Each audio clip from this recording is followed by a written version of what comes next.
दिल्ली के x fire chief officer हमारे साथ में हैं, अतुल गर्ग सर।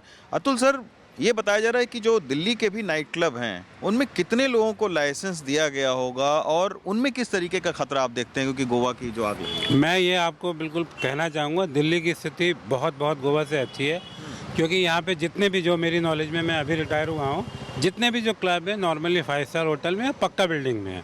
और पक्का बिल्डिंग जो होती है, कंक्रीट होती है, उसका रेजिस्टेंस काफ़ी होता है, जो कोलैप्स नहीं होगी। हम अगर आप गोवा में देखेंगे, ये जो स्ट्रक्चर था वो बिल्कुल टेम्परेरी टाइप का था और वो फायर में आते हैं पूरी बिल्डिंग कोलैप्स हो गई थी। दिल्ली में ये चांस मिनिमल है, मतलब ये होने के चांस मैं कहूँगा 0 है, क्योंकि जितने भी बड़े क्लब्स हैं, रेस्टोरेंट है, वो mainly in 5 star hotel in building which is already constructed with fire proof material. तो इसलिए दिल्ली में ये चांस बहुत बहुत कम है, मैं इस बात को बिल्कुल दावे से कह सकता हूँ। अच्छा सर, जो गोवा में आग लगी तो उसमें जो है वो इलेक्ट्रॉनिक फायर क्रैकर का यूज़ किया जा रहा था, उस तरीके का यूज़ यहाँ भी दिल्ली में भी होता है, तो क्या कहेंगे आप? देखिए, मैं फिर एक बात कहूँगा, ये यूज़ नहीं होना चाहिए। No naked flame is allowed, cracker is allowed inside a assembly building. Club में, रेस्टोरेंट में, बार में नहीं होनी चाहिए, ये गलत है, पहला। अब दूसरा बात है, अगर हम गोवा से कंपेयर करें, गोवा में जो उसकी रूफ थी वो थी फ्लेबल मटेरियल की, उसमें आग लगने के चांस, अगर स्पार्क होता तो भी आग लगता।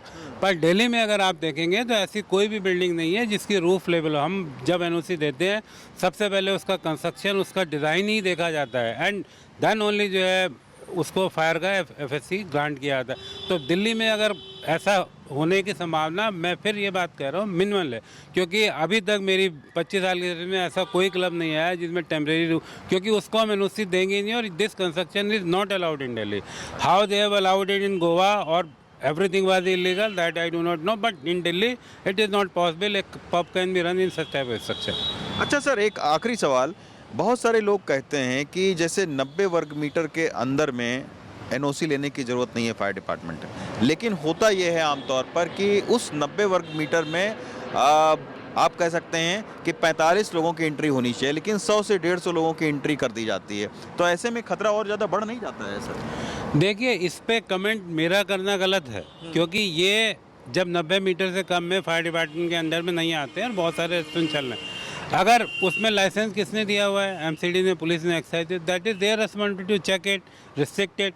मैं आपके माध्यम से एक बात ज़रूर ये कहना चाहूँगा कि I think time has come now. हम इसको इन्फोर्स करें कि हर आदमी जैसे अपना बोर्ड लगाता है किसी क्लब का, उसके नीचे लिखे भी कि ये कितने लोगों के लिए सैंक्शन है, या excise and MCD should enforce it कि ये रेस्टोरेंट सिर्फ 50 लोगों से कम के लिए है। तो एटलीस्ट पब्लिक थोड़ी जागरूक होगी, लोगों को पता होगा, इसको बहुत प्रोमिनेंटली प्लेस में लिखना चाहिए, सो दैट अगर कोई अफसर जाता है, चेक करता है, तो उसको इमीडिएट पता चल जाएगा कि इसका लाइसेंस 50 से कम था और आदमी 100 से ज़्यादा है। तो unless we start forcing it, धीरे धीरे हमें जो है स्टेप लेने पड़ेंगे, एजुकेट करना पड़ेगा, स्टेप ऐसे लाने पड़ेंगे। और सबसे इम्पॉर्टेंट बात यह है, मैं फिर ये कहता हूँ, पब्लिक अगर अवेयर नहीं है, अगर मान लीजिए आपको पता है रेस्टोरेंट 90 से कम है, आप बैठने की जगह नहीं है, तो आपको उसको अवॉइड करना चाहिए। You should go in different restaurant, not to same restaurant कि आप चौको ब्लॉक हो गए, आप एक के ऊपर एक हैं, फिर भी still you are going a same restaurant. वो नॉट फॉर फायर, मान लीजिए कोई गिर जाए, आग कोई धक्का मुके, तो भी स्टैम्पीड हो जाएगी। तो ये हमें क्या है, मेरा ये मानना है, रूल जरूर होने चाहिए, स्ट्रिक्ट रूल का जो है वो कहना चाहिए इन्फोर्समेंट होना चाहिए, बट हमें एजुकेशन बहुत ज़्यादा लानी पड़ेगी in public also, in visitor also, in customer also. और मैं एक और भी बात कहना चाहूँगा कि जब तक हम स्ट्रिक्ट, जैसे ये घटना हुई है, मैं एज ए ऐसा कह रहा हूँ कि उसको जो है गोवा में अब बैन कर देना चाहिए उन ओनर्स को, उस कंपनी को, कि they should not at least can do any business for at least 15 years, 20.